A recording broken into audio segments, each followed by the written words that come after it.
کچھ صحابہ کہہ رہے تھے بقیہ غرقد میں دفناتے ہیں، کچھ نے کہا تھا شام لے جاتے ہیں حضور کو جہاں انبیاء کا مسکن ہے،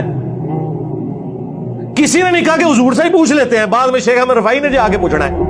السلام علیکم یا رسول اللہ، حضور قبر میں ابھی نہیں گئے ہیں اور صحابہ آپ سے بات نہیں کر رہے. کتنی بڑی کہانیاں بنائی ہوئی انہوں نے. اب اس لیول پہ اتر کے اس لیے سمجھانا پڑتا ہے کہ آپ کے دماغ کھولے جائیں کہ دنیا سے جانے کے بعد اب رسول اللہ کے ساتھ ہماری ڈائریکٹ کمیونیکیشن اس طرح کی نہیں ہے. اس نے ایڑی چوڑی کا زور لگا کر یہ بیان کرنے کی کوشش کی ہے کہ نبی کریم صلی اللہ تعالی علیہ وآلہ وسلم جب دنیا سے چلے گئے تو صحابہ کرام نے حضور سے خطاب نہیں کیا، کیونکہ اس کا موقف یہ ہے کہ ڈائریکٹ کمیونیکیشن، ڈائریکٹ خطاب کرنا جس طرح سے پہلے تھا یہ ختم ہو گیا، اور پھر کسی صحابی نے ڈائریکٹ رسول اکرم صلی اللہ تعالی علیہ وآلہ وسلم سے خطاب نہیں کیا. تو میں اس کو یہ بیان کرتا ہوں کہ اتنا بڑا اگر تم محدث ہو اور اتنی زیادہ اگر تو حدیث پڑھنے والا ہے تو انجینئر مرزا تم نے اگر حدیثوں کا مطالعہ کیا ہے تو کبھی یہ حدیث بھی نظر سے گزری ہوگی جو کہ مسند ابو یعلا کی حدیث مبارکہ ہے. حضرت ابو ہریرہ رضی اللہ تعالیٰ عنہ اس کے راوی ہیں، فرماتے عن ابی ہریرہ رضی اللہ تعالیٰ عنہ سمعت رسول اللہ صلی اللہ علیہ وآلہ وسلم یقول والذی نفسی بیدہ. حضرت ابو ہریرہ سے روایت ہے، فرماتے میں نے میرے مصطفیٰ سے سنا صلی اللہ علیہ وآلہ وسلم سے کہ حضور نے اللہ کی قسم کھا کے یہ بات کہی کہ قیامت کے قریب حضرت عیسیٰ علیہ السلام تشریف لائیں گے، اور پھر حضور نے فرمایا ثم لئن قام علی قبری، وہ میری قبر مبارک پر کھڑے ہوں گے اور کھڑے ہو کر خطاب کریں گے اور کیا فرمائیں گے کہ اے محمد صلی اللہ تعالی علیہ وآلہ وسلم. ڈائریکٹ کمیونیکیشن حضور کی قبر پر کھڑے ہو کر کون کر رہے ہیں؟ حضرت عیسیٰ ڈائریکٹ خطاب کر رہے ہیں محمد رسول اللہ سے. اور حضور کا جواب کیا ہے یہ ملاحظہ کر لیجئے. میرے آقا نے فرمایا لأجیبنہ،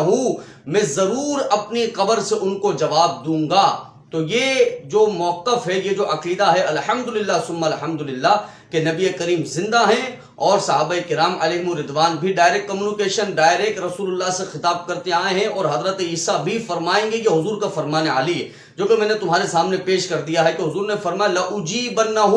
میں ضرور اپنی قبر سے حضرت عیسیٰ علیہ السلام کو جواب دوں گا. اور تم نے کہا کہ صحابہ نے خطاب ہی نہیں کیا تو پھر تم نے صحیح بخاری نہیں پڑھی ہے، اور بخاری کا تو تم بڑے وثوق کے ساتھ حوالے دیتے ہو. صحیح بخاری کی حدیث مبارکہ ہے، یہ حدیث مبارکہ تمہارے سامنے ہے کہ حضرت ابو بکر صدیق رضی اللہ تعالیٰ عنہ محبوب کریم صلی اللہ علیہ وآلہ وسلم کے وصال ظاہری کے بعد آپ کے قریب آئے، فکشف عن وجہہ، اور پھر آپ کے چہرے سے حضرت ابو بکر صدیق نے جو ہے وہ کپڑا ہٹایا، اس کے بعد تھوڑا سا جھکے، محبوب کریم کی پیشانی کو بوسہ دیا اور پھر زارو قطار رونے لگے، اور پھر جملہ ارشاد فرمایا، فرمانے لگے یا رسول اللہ صلی اللہ تعالی علیہ وآلہ وسلم، آپ کی ذات پر ابو بکر صدیق رضی اللہ تعالیٰ عنہ کے والدین قربان. اور اب حضرت ابو بکر صدیق فرماتے ہیں میں یہ کہتا ہوں لا یجمع اللہ علیک موتتین، یہ عبارت آپ دیکھ لیجئے بخاری کی حدیث مبارکہ ہے. حضرت ابو بکر صدیق ایک تو ڈائریکٹ حضور سے خطاب کر رہے ہیں، یہ خطاب کس سے تھا؟ رسول اکرم صلی اللہ تعالی علیہ وآلہ وسلم کو مخاطب کرتے ہوئے حضرت ابو بکر صدیق رضی اللہ تعالیٰ عنہ نے خطاب کیا اور جملہ ارشاد فرمایا لا یجمع اللہ علیک موتتین، میں یہ کہتا ہوں کہ اللہ دو موت کبھی بھی آپ پر جمع نہیں کر سکتا ہے. اور اس کا مطلب یہ ہے کہ آپ پر جب دنیا میں ایک مرتبہ وفات طاری ہو گئی تو اب ایسا نہیں کہ قبر میں جا کر بھی آپ پر وفات طاری ہو، بلکہ اب ہمارا عقیدہ یہ ہے اور یہ عقیدہ صدیق اکبر کا ہے کہ جب یہاں پر آپ پر وفات طاری ہو گئی تو قبر میں اللہ آپ کو زندگی عطا فرمائے گا، وہی زندگی کے جس کے بارے میں میرے آقا نے ارشاد فرمایا ان اللہ تعالی حرم علی الارض ان تأکل اجساد الانبیاء فنبی اللہ حی ویرزق،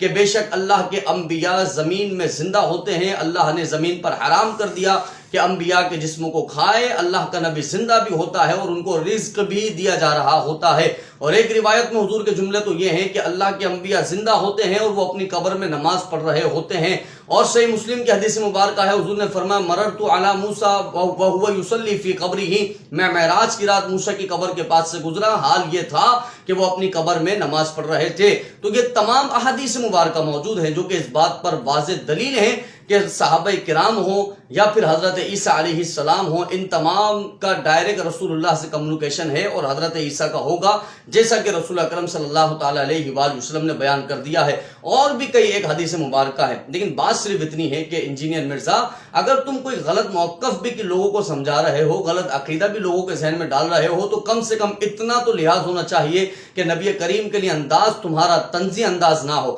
انداز ایسا نہ ہو کہ لوگ تمہارے انداز کو دیکھ کر ہنس جائیں، کیونکہ یہ محبوب کریم کی بارگاہ ہے، یہ وہ بارگاہ ہے کہ جس میں اللہ تبارک و تعالیٰ نے سورہ حجرات کے اندر ان کا ادب کیا ہے، ان کا لحاظ کیا ہے، ان کے حجرے کے باہر کھڑے ہونے کا ادب کیا ہے، ان کی بارگاہ میں آواز نکالنے کا ادب کیا ہے، ان تمام چیزوں کو اللہ نے قرآن میں بیان فرمایا ہے۔ یہ محبوب کریم صلی اللہ علیہ وآلہ وسلم کی ذات بابرکت ہے، تو اس طرح کا انداز اپنا کہ اپنی آخرت برباد نہ کرو۔ ویسے تو تم نے ویسے ہی گمراہیت کا راستہ اختیار کر لیا ہے، اور نہ جانے تم نے کتنے ہی اپنے لیے جو ہے وہ جہنم کے راستوں کو تیار کر لیا ہے، اور صرف ایک نہیں پتہ نہیں کتنے لوگوں کو تم اس راستے پر لے چلے ہو۔ لیکن میں اتنا عرض کروں گا کہ نبی کریم کے لیے انداز تمہارا اچھا ہونا چاہیے، نہیں تو دنیا میں تو ویسے ہی ذلیل ہو رہے ہو، اللہ رب العزت کہیں ایسا نہ ہو کہ تم پر عذاب نازل فرما دے۔ اللہ رب العزت سے دعا ہے کہ ہم سب کو ایسے فتنوں سے محفوظ رکھے اور ہدایت کے راستے پر قائم و دائم